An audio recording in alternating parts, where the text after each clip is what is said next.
Elon Musk said we'd reach Mars by 2030, but is this actually possible with the capabilities and technologies that we have today? Firstly, Mars is 341.1 million kilometers away from Earth.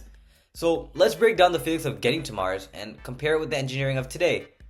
So, firstly, how do we even aim at Mars? Mars is basically a tiny dot that's constantly moving, and from Earth, it takes about 0.007 degrees of sky. That's roughly 1/70th the size of the full moon.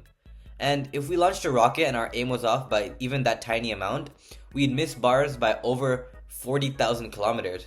And that's not really just a little bit off. You're flying into empty space forever. But this is the cool part. Spacecrafts don't just set a course and hope for the best. NASA uses something called trajectory correction maneuvers. Little rocket burns mid-flight, guided by the Deep Space Network, or a system of giant radio dishes that can track a spacecraft to within meters across hundreds of millions of kilometers. The Perseverance rover landed within 5 meters of its target. So yeah, the aiming problem is basically solved. Now, here's the second part. We can't just launch to Mars whenever we feel like it. Earth and Mars are both orbiting the sun, and we need them to be in just the right alignment to make the trip fuel efficient. And this happens only once every 26 months. And if we miss the window, we're waiting for 2 years. The next good windows are in 2026, 2028, 2030, and 2033. SpaceX is gunning for 2026 for uncrewed test ships, and 2028 and 2030 for people. Elon himself said the 2026 window is 50-50. So, optimistic, it's definitely. But is it impossible? No. But now we have a different problem. A radiation problem. Once we leave Earth's magnetic field, we're basically swimming in cosmic radiation. Galactic cosmic rays, particles that are blasting from exploded stars, and hit the astronauts constantly. And unlike solar flares, we can't shield through them. They go right through metal.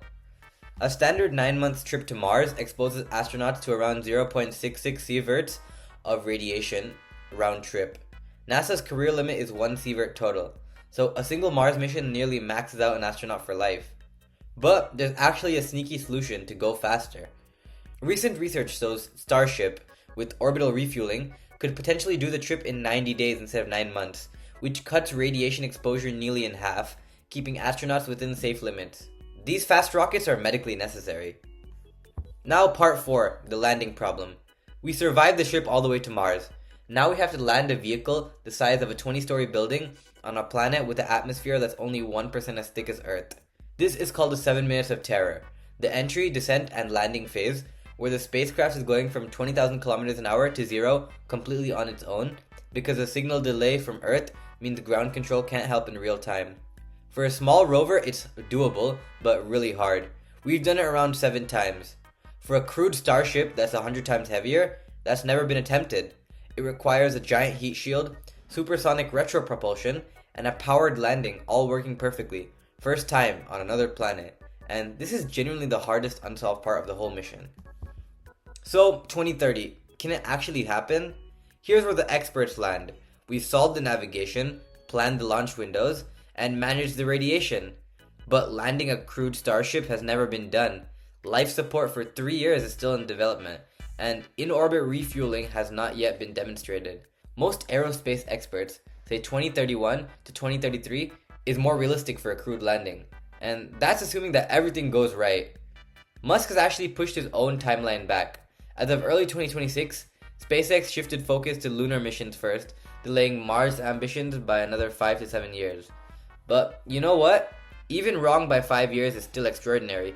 Humans on Mars in our lifetime is no longer science fiction, and we can turn it into an engineering problem.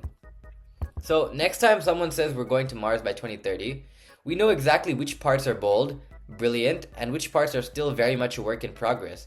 And if you want a deep dive on any of these, the radiation math, the Hohmann transfer orbit, or how Starship actually plan to land, drop it in the comments.